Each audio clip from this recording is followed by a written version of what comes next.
અત્યારે શિયાળાની સિઝન છે તો આવા ફ્રેશ આપણને નારંગી કે સંતરા મળી આવતા હોય છે મિત્રો. તો કોઈ પણ સિઝનમાં જે ફ્રૂટ આવે એ આપણે ખાવું જ જોઈએ, કેમ કે તે શરીર માટે પણ સારું ગણાતું હોય છે.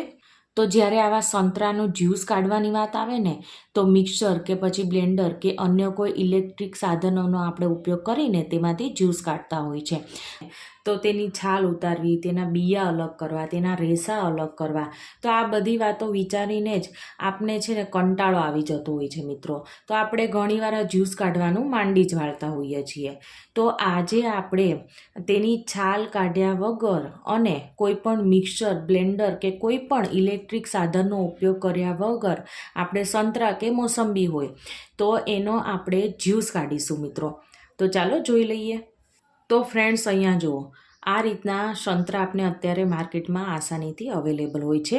તો આ નીચેનો ભાગ છે અને આ ઉપરનો ભાગ છે મિત્રો. તો આ ઉપરનો ભાગ છે ને એને આપણે છરીથી આ રીતના, છાલનો ભાગ છે એ થોડો આપણે આ રીતના કાઢી લઈશું. જો મિત્રો, કંઈક આ રીતના. તો જો આ રીતના કટ થઈ જાય ને એટલે આવી સ્પૂન બધાના ઘરમાં, જે કાંટા સ્પૂન, ફોક, તે બધાના ઘરમાં હોય છે મિત્રો.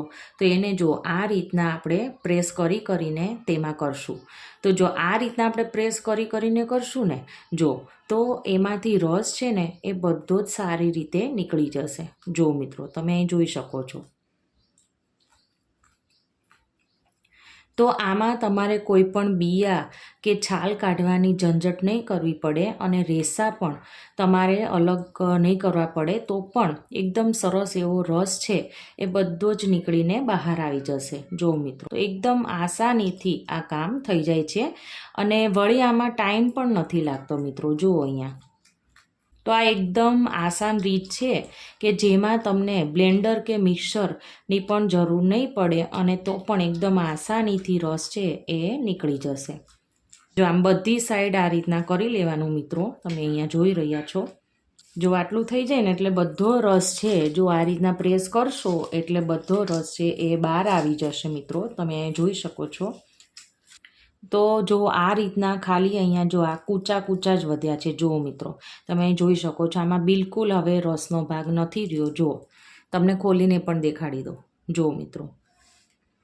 અને હવે શું કરીશું ને, જો આ જે આપણે રસ કાઢ્યો છે ને એને આપણે કોઈ પણ એક આ રીતના વાસણ લઈ લેવાનું અને ગળણી લઈ લેવાનું. એટલે જે કાંઈ આ બિયા અને જે કાંઈ રેસા આવ્યા હશે ને એ બધા જ આમાં જો આ રીતના ગળાઈ જશે મિત્રો. જો, અને ચમચીએથી આ રીતના આપણે કરી દઈશું પ્રેસ.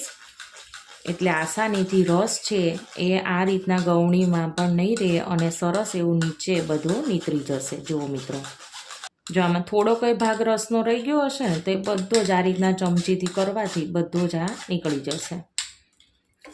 અને હવે આપણે એને એક ગ્લાસમાં લઈ લેશું. તો હવે આ જ પ્લેટમાં હું તમને બીજી રીત બતાવું છું મિત્રો. તો આપણે આ રીતના એક સંતરું લઈ લેવાનું છે મિત્રો. અને આગળ આપણે કર્યું એમ જ કે આ જે ભાગ હોય ને, આ ઉપરનો ભાગ, તે થોડો આપણે તેની છાલ દૂર કરીશું. જો કંઈક આ રીતના.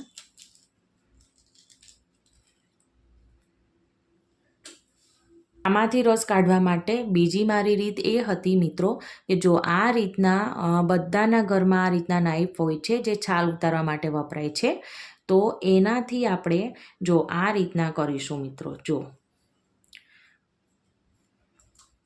બધી સાઈડ આ રીતના કરીશું એટલે રસ છે એ આસાનીથી એ નીકળી જશે. જો મિત્રો, આમ કરવાથી શું થશે કે જો આ છરીમાં જો આ ભાગ તો તમને એકદમ તીક્ષ્ણ દેખાય જ છે, ધારવાળો, પણ આ સાઈડના જ્યાં કરકરિયાવાળો ભાગ છે ને તેના કારણે આ બંને સાઈડ અને આ સાઈડ એમ ત્રણેય સાઈડથી રસ છે ને આસાનીથી નીકળી જશે. જો તમે અહીં જોઈ શકો છો કેટલી આસાનીથી રસ છે એ નીકળી રહ્યો છે.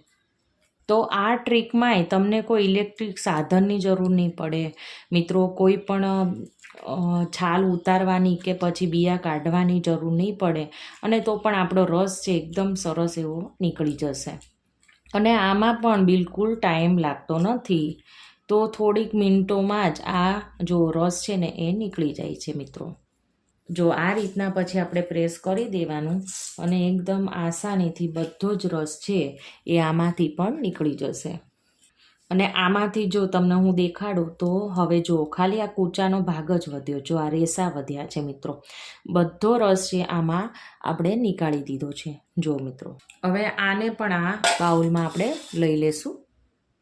એટલે જે કાંઈ બિયા કે રેસા હશે ને એ પણ આમાં જો આ રીતના નીચે નીતરી જશે. હવે આ કાઢેલા રસને પણ આપણે ગ્લાસમાં લઈ લઈશું. તો જો મિત્રો, 2 સંતરામાંથી તો કેટલો બધો રસ નીકળ્યો છે. જો અડધો ગ્લાસ ભરાઈ ગયો છે મિત્રો. આપણે જ્યારે મિક્સર કે બ્લેન્ડરમાં આપણે જ્યારે રસ કાઢીએ ને કોઈ પણ ઇલેક્ટ્રિક સાધનમાં, તો તેની ગરમી લાગવાના લીધે તેનો કલર છે ને એ થોડો ઘટ્ટ થઈ જતો હોય છે મિત્રો. તો આપણે આ નેચરલી રીતે આ રસ કાઢ્યો છે. તો ઇલેક્ટ્રિક સાધન અને નેચરલી રીતે કાઢીએ એમાં થોડોક તો ફેર રહેવાનો જ ને. તો જો એકદમ પ્યોર એવો આપણો આ રસ કઢાઈને તૈયાર થઈ ગયો છે. જો આપણે સંતરા ખાટા હોય ને તો ખાટો રસ નીકળે, તો તેમાં છે ને આપણે 1 ચમચી જેટલું ખાંડનું બૂરું એડ કરી અને પછી બાળકોને આપીએ ને તો તે છે ને હોશે હોશે પી જશે મિત્રો. અને આ અત્યારે શિયાળાની સિઝનમાં એ ખૂબ જ ગુણકારી છે. તો દરેકે આ રસ કાઢીને પીવો જ જોઈએ મિત્રો. અને મિત્રો, તમારે જો આગળ મેં જે ટ્રીક બતાવી એ ના કરવી હોય તો આવો માર્કેટમાં તમે વાસણની દુકાનમાં જશો ને કે પછી પ્લાસ્ટિકવાળાની દુકાને જશો ને તો આ રીતના ડબ્બો એ મળતો હોય છે મિત્રો, કે જેમાં તમે આસાનીથી આ સંતરા કે મોસંબીનો રસ કાઢી શકો છો મિત્રો. અને આની કિંમત માત્ર 10 રૂપિયા છે મિત્રો. જો મિત્રો, તો આને કઈ રીતે આમાં આપણે રસ કાઢીશું, તો આને આ રીતના સૌથી પહેલાં ખોલીશું અને આને જો આ રીતના ફિટ કરવાનું હોય છે. જો આ રીતના કંઈક ફિટ થાય છે. જો આ અટેચ થઈ ગયો, જો આ ફિટ થઈ ગયો ને. અને હવે આપણે આમાં રસ કાઢીશું મિત્રો. આ હું તમને એટલે બતાવું છું કે આની બહુ કિંમત નથી. અને જો કોઈ તમારે એ ઉપયોગ ના કરવો હોય છરીથી અને ફોક સ્પૂનથી, તો તમે આનો પણ ઉપયોગ કરી શકો છો. તો હવે આપણે આમાં પણ છાલ ઉતારવાની તો બિલકુલ જરૂર નહીં પડે મિત્રો. જો આ રીતના છે ને આપણે વચ્ચેથી 2 કટ કરી દઈશું. અને આ જે સંતરું છે ને, જો એને આ રીતના રાખીને પછી આ રીતના ગોળ ગોળ ફેરવતા જવાનું છે. જો તો અહીંયા જે આ કાણાવાળો ભાગ છે ને તેમાંથી ફક્ત રસ જ નીચે જશે અને જે રેસાનો ભાગ છે અને જે બિયા છે ને એ બધા જ ઉપર રહી જશે મિત્રો.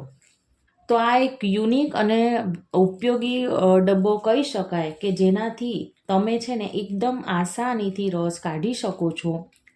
તો પણ આ એક નેચરલી રીતે જ આપણે રસ કાઢ્યો કહેવાય. તો આ તો બાળકોને આપશો ને તો એને તો મજા જ પડી જશે રસ કાઢવાની. જો મિત્રો, તો આમાં તો કૂચાનો ભાગ કે કોઈ બિલકુલ આમાં રહ્યું નથી. એકદમ નીટ એન્ડ ક્લીન એવું આ નીકળ્યું છે મિત્રો. તો એવી જ રીતના એનો જે આ બીજો ભાગ છે એ પણ આપણે એમાંથી રસ કાઢી લઈશું મિત્રો. તો ક્યારેક આપણા ઘરમાં ઇલેક્ટ્રિસિટી ના હોય અને એકદમ નેચરલી રીતે આપણે રસ કાઢવો હોય મિત્રો, તો તમે આ રીતના રસ કાઢી શકો છો. એકદમ આસાનીથી નીકળી જાય છે અને બિલકુલ ટાઈમ પણ નથી લાગતો મિત્રો. અને હવે જો અહીંયા રસ દેખાય છે ને તો એ અહીંયા કૂચાનો ભાગ છે, એટલે તો આ રીતના થોડું ચમચીથી તેને આ રીતના આપણે ફેરવી દઈશું. એટલે જે કાંઈ રસ હશે ને એ બધો જ આમાં નીચે છે ને એ નીતરી જશે. જો મિત્રો, કંઈક આ રીતના જો આ રીતના થોડું આપણે ઠપકારશું એટલે બધો રસ છે એ નીચે પડી જશે. આપણે આ જે ઢાંકણ છે એ ખોલીશું મિત્રો.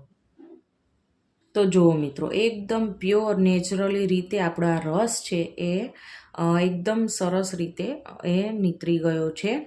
આને ગાળવાની જરૂર નથી, પણ જો પણ એવું તમને થોડુંક લાગે કે થોડો ઘટ્ટ જેવો છે, થોડા તેના તાંતણા ગયા છે, તો આને પણ આપણે છે ને જો આ ગળણી રાખી અને આપણે એને ગાળી લઈશું મિત્રો.